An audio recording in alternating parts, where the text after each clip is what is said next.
Hi hello welcome back to another Saturday morning.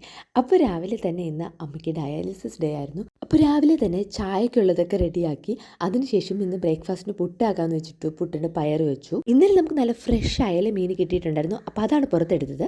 അതിനുശേഷം കല്യാണിക്ക് 11 മണിക്ക് കൊടുക്കാനായിട്ട് മധുരക്കിഴങ്ങ് എടുത്ത് പുറത്ത് വെച്ചു. എനിക്ക് കത്തിരിക്ക, അമ്മയ്ക്ക് കോവയ്ക്ക. കല്യാണി രാവിലെ കാർട്ടൂൺ കാണൽ തുടങ്ങി.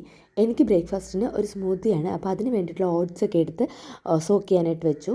പുട്ടിൻ്റെ മാവൊക്കെ എടുത്ത് നനയ്ക്കാനായിട്ട് വെച്ചു. പുട്ടും പയറും പപ്പടും വിഷ്ണുവിനും അമ്മയ്ക്കും. വിഷ്ണുവിന് ഓട്സ് പാലിൽ കാച്ചത്, എനിക്കൊരു ഓട്സ് സ്മൂത്തി. അതാണ് ഇന്നത്തെ ബ്രേക്ക്ഫാസ്റ്റ്. അപ്പോൾ കത്തിരിക്ക ഇതുപോലെ കുരുകുനാന്ന് ഞാൻ അരിഞ്ഞെടുക്കുന്നുണ്ട്. കത്തിരിക്ക വെച്ചിട്ട് ഇന്ന് തൈരുമായിട്ടൊരു കറിയാണ് ഉണ്ടാക്കാൻ ഉദ്ദേശിക്കുന്നത്. കല്യാണിക്കുള്ള പൊട്ടറ്റോ, അമ്മയ്ക്കുള്ള പാവയ്ക്ക. അപ്പം നമുക്ക് കറി വെച്ച് തുടങ്ങാം. കത്തിരിക്ക ഇതുപോലെ അരിഞ്ഞ് ഉപ്പും മഞ്ഞളും മുളകും ഒക്കെ പുരട്ടി വെച്ചതിന് ശേഷം ചെറുതായിട്ടൊന്ന് ഫ്രൈ ആക്കി എടുക്കും.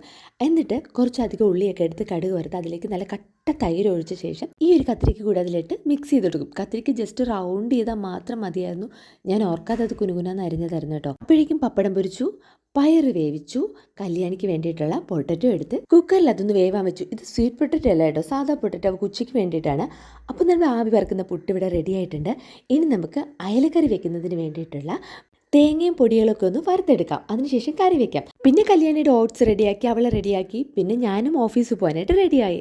എപ്പോഴേക്കും അടുക്കളയിൽ ജോലി എല്ലാം കഴിഞ്ഞു. സമയം ഏകദേശം 8:45 ഇനി നിന്ന് കളയാൻ സമയമില്ലാത്തതുകൊണ്ട് പെട്ടെന്ന് തന്നെ എൻ്റെ ബ്രേക്ക്ഫാസ്റ്റ് അകത്താക്കിയതിന് ശേഷം ഞാൻ പോകാനായിട്ട് ഇറങ്ങുകയാണ്. വിഷ്ണു 8 മണിയായപ്പോൾ വന്നിട്ടുണ്ടായിരുന്നു. കല്യാണിക്ക് ചെറിയ പനിയുണ്ടായിരുന്നു. വീട്ടിലാരും ഇല്ലാത്തതുകൊണ്ട് അവളെ കൂടെ റെഡിയാക്കി അച്ഛൻ്റെ കൂടെ ഹോസ്പിറ്റലിലേക്ക് വിട്ടു. അവരിനി ഒരു 10:30 ആകുമ്പോൾ വീടെത്തും. വീട്ടിൽ ആരും ഇല്ലാതിരിക്കുമ്പോൾ ഇതുപോലെ ഒരുങ്ങി പുറത്തു പോകുന്നതിനോട് എനിക്ക് തീരെ താല്പര്യമില്ല. പിന്നെ അവസ്ഥ അതായതുകൊണ്ടാണ് കേട്ടോ.